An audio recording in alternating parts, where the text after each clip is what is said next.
नमस्कार। दोपहर समाचार में आपका स्वागत है।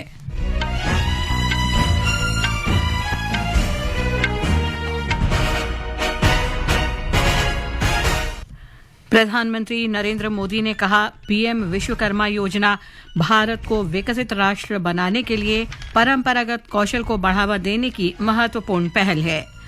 राष्ट्रपति द्रौपदी मुर्मू ने किसानों की आय बढ़ाने के लिए कृषि आधारित उद्योग को बढ़ावा देने पर जोर दिया। केंद्रीय गृह मंत्री अमित शाह ने कहा, सरकार मार्च 2026 से पहले देश से नक्सलवाद को खत्म कर देगी। केंद्रीय खाद्य मंत्री प्रहलाद जोशी ने तिरुपति मंदिर के लड्डुओं में पशुओं की चर्बी के इस्तेमाल के मामले की जांच की मांग की। और चेन्नई क्रिकेट टेस्ट में बांग्लादेश के साथ मैच में भारत की स्थिति मजबूत। दोपहर समाचार के साथ मैं लवली निगम। प्रधानमंत्री नरेंद्र मोदी ने आज शिल्पकारों से अपील की कि प्रधानमंत्री विश्वकर्मा योजना का लाभ उठाकर उद्यमी और व्यापारी बने। श्री मोदी महाराष्ट्र के वर्धा के स्वावलंबी मैदान में प्रधानमंत्री विश्वकर्मा योजना की वर्षगांठ पर आयोजित समारोह को संबोधित कर रहे थे। प्रधानमंत्री ने कहा कि पीएम विश्वकर्मा योजना भारत को विकसित राष्ट्र बनाने के लिए परंपरागत कौशल को बढ़ावा देने की महत्वपूर्ण पहल है। इस योजना के लाभों का उल्लेख करते हुए प्रधानमंत्री ने बताया कि परंपरागत व्यवसाय का उत्पादन बढ़ाने के लिए लाभार्थियों को आधुनिक उपकरण प्रदान किए गए हैं। उन्होंने कहा कि योजना के अंतर्गत बिना किसी गारंटी के 3 लाख रुपए तक का ऋण दिया जाता है। अब तक 6.5 लाख से ज्यादा विश्वकर्मा बंधुओं को आधुनिक उपकरण भी उपलब्ध कराए गए हैं। इससे उनके उत्पादों की क्वालिटी बेहतर हुई है, उनकी उत्पादकता बढ़ी है। मुझे खुशी है कि 1 साल के भीतर विश्वकर्मा भाई बहनों को 1400 करोड़ रुपए का लोन दिया गया है। यानी विश्वकर्मा योजना हर पहलू का ध्यान रख रही है। प्रधानमंत्री ने कहा कि योजना के अधिकतर लाभार्थी अनुसूचित जाति और अनुसूचित जनजाति के हैं।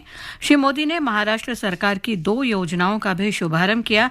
इनमें से पहली योजना युवाओं को कौशल विकास के प्रशिक्षण की आचार्य चाणक्य कौशल विकास केंद्र और दूसरी योजना महिला स्टार्टअप्स को आत्मनिर्भर बनाने की पुण्य श्लोक अहिल्या देवी होलकर महिला स्टार्टअप्स योजना है। कार्यक्रम के दौरान श्री मोदी ने प्रधानमंत्री मित्र वस्त्र पार्क का भी शिलान्यास किया।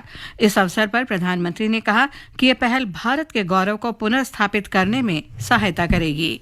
आज अमरावती में पीएम मित्र पार्क की आधारशिला भी रखी गई है।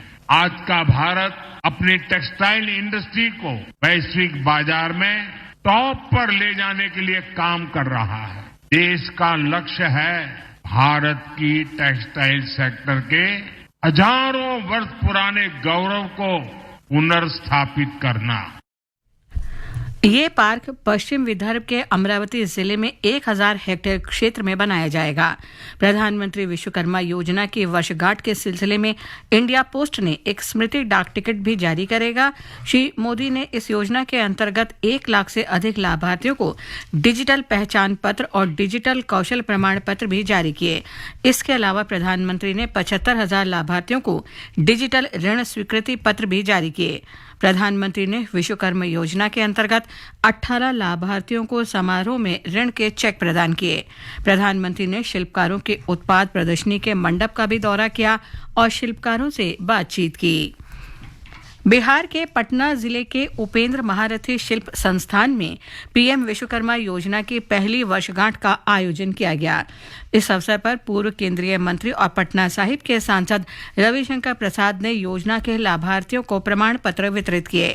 प्रधानमंत्री नरेंद्र मोदी ने वर्धा में वीडियो कॉन्फ्रेंसिंग के माध्यम से कारीगरों और शिल्पकारों को संबोधित किया।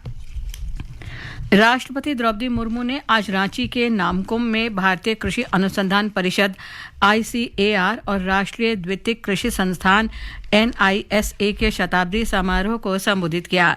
इस अवसर पर उन्होंने कहा कि ISAR और NISA ने देश में लाख कीट के उत्पादन हासिल करने में महत्वपूर्ण योगदान किया है। राष्ट्रपति ने किसानों की आय बढ़ाने के लिए उद्योग आधारित कृषि को बढ़ावा देने पर बल दिया। राष्ट्रपति मुर्मू ने द्वितीयक कृषि को लेकर किसानों को जागरूक करने के प्रति वैज्ञानिकों को सलाह दी। उन्होंने कहा कि ICAR इस मामले में प्रभावी भूमिका निभा सकता है। आज का दौर डिसरप्टिव टेक्नोलॉजीज का है। हमें इन टेक्नोलॉजी का लाभ उठाना है, साथ ही इनके दुष्प्रभाव से भी बचना है। इस डिवीजन की स्थापना दूरदर्शी सोच का ही प्रमाण है। अभी भी ऐसे अनेक क्षेत्र हैं जिनमें हम और आगे जा सकते हैं। सप्लाई चेन और मार्केटिंग में सुधार किया जाए तो हमारे किसान देश विदेश में इसकी आपूर्ति कर सकते हैं और उन्हें बेहतर मूल्य मिल सकता है। उपराष्ट्रपति जगदीप धनखड़ केंद्र शासित प्रदेश दादरा और नगर हवेली और दमन और दीव के 3 दिवसीय दौरे पर पहुंच गए हैं। उपराष्ट्रपति की केंद्र शासित प्रदेश की यह पहली यात्रा है। अपने दौरे के पहले दिन उपराष्ट्रपति ने दमन के जमपोर में एवियरी का उद्घाटन किया। उन्होंने जमप्रिन में हेल्थ एंड वेलनेस सेंटर का भी दौरा किया। श्री धनखड़ दादरा और नगर हवेली के सिलवासा में नमो medical education and research institute का कल दौरा करेंगे और छात्रों और संकाय सदस्यों के साथ बातचीत करेंगे। केंद्रीय गृह मंत्री अमित शाह ने कहा है कि सरकार मार्च 2026 से पहले देश से नक्सलवाद की विचारधारा और नक्सलवाद को समूल नष्ट करने का निर्णय ले लिया है। श्री शाह ने आज नई दिल्ली में अपने आवास पर छत्तीसगढ़ में नक्सली हिंसा से पीड़ित लगभग 55 लोगों के साथ बातचीत करते हुए ये बात कही। उन्होंने कहा कि केंद्र सरकार के 4 जिलों को छोड़कर पूरे देश में नक्सलवाद समाप्त करने में सफल रहे हैं। उन्होंने कहा कि अगर नक्सली लोग हिंसा छोड़ने के उनके आग्रह पर ध्यान नहीं देंगे तो सरकार बहुत जल्द उनके विरुद्ध कार्रवाई करेगी। 1-1.25 साल के अंदर हम नक्सलवाद को समाप्त कर देंगे और अपील भी करता हूं कि आप कानून के सामने आत्मसमर्पण करिए, हथियार छोड़ दीजिए। और नॉर्थ ईस्ट कश्मीर कई जगह पे कई लोग हथियार छोड़कर मेन स्ट्रीम में आए हैं। आप भी आइए, आपका स्वागत है। परंतु अगर नहीं होता है तो हम इसके खिलाफ एक अभियान भी शुरू करेंगे और सफलता भी प्राप्त करेंगे। केंद्रीय खाद्य मंत्री प्रहलाद जोशी ने कहा है कि तिरुपति मंदिर के लड्डुओं में पशुओं की चर्बी होने का मुद्दा गंभीर मामला है। आंध्र प्रदेश के मुख्यमंत्री ने यह मुद्दा उठाया है। आज नई दिल्ली में संवाददाताओं से बातचीत में उन्होंने कहा कि इस मामले की विस्तृत जांच के बाद दोषियों को दंडित किया जाना चाहिए। प्रेजेंट आंध्र प्रदेश के माननीय मुख्यमंत्री जी ने जो बोला है ये बहुत ही गंभीर मामला है, तो इसीलिए इसका पूरा डिटेल्ड इंक्वायरी होना चाहिए। में जो भी गलती किया है उनको जरूर सजा मिलना चाहिए। राष्ट्रीय डेयरी विकास बोर्ड की प्रयोगशाला में पुष्टि हुई है कि तिरुपति के वेंकटेश्वर स्वामी मंदिर में प्रसाद के लड्डुओं को तैयार किए जाने वाले घी में पशुओं की चर्बी मिलाई गई थी। केंद्रीय स्वास्थ्य मंत्री जगत प्रकाश नड्डा ने खाद्य सुरक्षा प्रणालियों में सुधार के लिए निरंतर सहयोग, नवाचार और प्रतिबद्धताओं का आह्वान किया है। आज नई दिल्ली में वैश्विक खाद्य नियामक शिखर सम्मेलन का उद्घाटन करते हुए श्री नड्डा ने कहा कि तेजी से हो रहे वैश्वीकरण, तकनीकी प्रगति और बढ़ती उपभोक्ता प्राथमिकताएं खाद्य प्रणालियों को नया रूप दे रही हैं। Ministry of Health and Family Welfare and FSSAI have been playing a pivotal role in developing standards, keeping in mind international trade, evolving food production processes and changing consumption patterns. इस अवसर पर खाद्य मंत्री प्रहलाद जोशी ने खाद्य नियामकों, अनुसंधान संगठनों और उपभोक्ता मामलों के विभागों के बीच सहयोग और नवाचार को बढ़ावा देने पर जोर दिया। ये समाचार हमारी वेबसाइट www.newsonair.gov.in और हमारे न्यूज़ ऑन एआईआर ऐप पर भी उपलब्ध हैं। केंद्रीय स्वास्थ्य मंत्री जगत प्रकाश नड्डा ने आज कहा कि नरेंद्र मोदी सरकार देश में प्रदर्शन तथा जवाबदेही प्रदान करने की राजनीति लेकर आई है। नई दिल्ली में संवाददाताओं को अपने मंत्रालय की उपलब्धियां बताते हुए श्री नड्डा ने कहा कि सरकार ने आयुष्मान भारत प्रधानमंत्री जन आरोग्य योजना का विस्तार करने का बड़ा निर्णय लिया है, जिसमें 70 वर्ष और उससे अधिक उम्र के सभी लोगों को शामिल किया जाएगा। श्री नड्डा ने कहा कि इसका उद्देश्य लगभग 4 करोड़ 50 लाख घरों में 6 करोड़ वरिष्ठ नागरिकों को 5 लाख रुपए के मुफ्त स्वास्थ्य बीमा प्रदान करना है।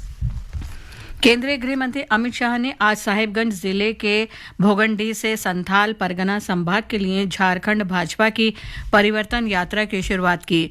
इस अवसर पर Shri Shah police line ground में एक जनसभा को संबोधित करेंगे। बाद में श्री शाह गिरिडीह जिले के झारखंडी धाम जाएंगे और धनबाद संभाग के लिए यात्रा का शुभारंभ करेंगे।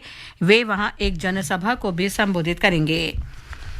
केंद्रीय वाणिज्य और उद्योग मंत्री पीयूष गोयल 21वीं आसियान भारत के आर्थिक मंत्रियों तथा 12वीं पूर्वी एशिया शिखर सम्मेलन के आर्थिक मंत्रियों की बैठक में भागीदारी के लिए आज से 2 दिन की लाओस यात्रा पर रहेंगे।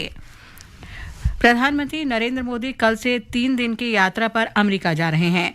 यात्रा के दौरान प्रधानमंत्री एआई, क्वांटम कंप्यूटिंग, सेमीकंडक्टर और जैव प्रौद्योगिकी के अत्याधुनिक क्षेत्रों में दोनों देशों के बीच अधिक सहयोग को बढ़ावा देने के लिए अग्रणी अमेरिकी कंपनियों के मुख्य कार्यकारी अधिकारियों सीईओ से भी बातचीत करेंगे। और ब्यौरा हमारी संवाददाता से। प्रधानमंत्री नरेंद्र मोदी 21 से 23 सितंबर तक अमेरिका की 3 दिवसीय यात्रा पर रहेंगे। इस यात्रा के दौरान प्रधानमंत्री विलिंगटन, डेलावेयर में 4थे वार्षिक क्वाड नेताओं के शिखर सम्मेलन में भाग लेंगे। इस शिखर सम्मेलन की मेजबानी अमेरिकी राष्ट्रपति जो बाइडेन करेंगे। प्रधानमंत्री मोदी 22 सितंबर को न्यूयॉर्क में भारतीय समुदाय की एक सभा को भी संबोधित करेंगे। 23 सितंबर को प्रधानमंत्री न्यूयॉर्क में संयुक्त राष्ट्र महासभा में भविष्य के शिखर सम्मेलन समिट ऑफ द फ्यूचर को संबोधित करेंगे। न्यूयॉर्क से हिमानी राणा, आकाशवाणी समाचार। ऑस्ट्रेलिया के प्रधानमंत्री एंथनी अल्बनीज कल होने वाले 4 देशों के क्वाड शिखर सम्मेलन में भाग लेने के लिए अमेरिका पहुंच गए हैं। ऑस्ट्रेलिया के प्रधानमंत्री ने कहा कि वे प्रधानमंत्री नरेंद्र मोदी सहित क्वाड के अन्य नेताओं के साथ बातचीत के लिए उत्सुक हैं। क्वाड मुख्य रूप से चीन और हिंद प्रशांत क्षेत्र में उसकी गतिविधियों पर विशेष रूप से चर्चा करेगा। बांग्लादेश नेशनलिस्ट पार्टी बीएनपी ने सेना को मजिस्ट्रेट के अधिकार की स्वीकृति देने संबंधी देश की अंतरिम सरकार प्रोफेसर मोहम्मद यूनुस के हाल के फैसले पर चिंता व्यक्त की है। बीएनपी के महासचिव फखरुल इस्लाम आलमगीर ने कल कहा कि इस निर्णय से नई समस्याएं खड़ी होने की संभावनाएं हैं। एक रिपोर्ट। फखरुल ने बांग्लादेश की अंतरिम सरकार से देश भर में सेना को मजिस्ट्रेटी शक्तियां देने पर पुनर्विचार करने का आग्रह किया। उन्होंने कहा कि यह कदम अन्य संस्थानों की अपनी जिम्मेदारियों को प्रभावी ढंग से निभाने में विफलता को दर्शाता है। बीएनपी नेता ने कहा कि उनका मानना है कि सेना को केवल उन क्षेत्रों में मजिस्ट्रेटी शक्तियां दी जानी चाहिए जो नियंत्रण से बाहर हो गए हैं। इससे पहले मंगलवार को अंतरिम सरकार ने बांग्लादेश सेना के कमीशन अधिकारियों को अगले 60 दिनों के लिए कार्यकारी मजिस्ट्रेट की शक्ति दे दी है। फखरुल ने यह भी उम्मीद जताई कि अंतरिम सरकार सभी बाधाओं को दूर करेगी और निष्पक्ष और समावेशी लोकतांत्रिक चुनाव के लिए अनुकूल माहौल तैयार करेगी। नवल सिंह परमार, प्रसार भारती, ढाका संवाददाता। श्रीलंका में 9वें कार्यकारी राष्ट्रपति चुनाव के लिए कल 13,400 से अधिक मतदान केंद्रों पर मतदान होगा। राष्ट्रपति पद के लिए कुल 38 उम्मीदवार मैदान में हैं तथा 1,70,00,000 लोग मतदान करेंगे। ये समाचार आकाशवाणी से प्रसारित किए जा रहे हैं।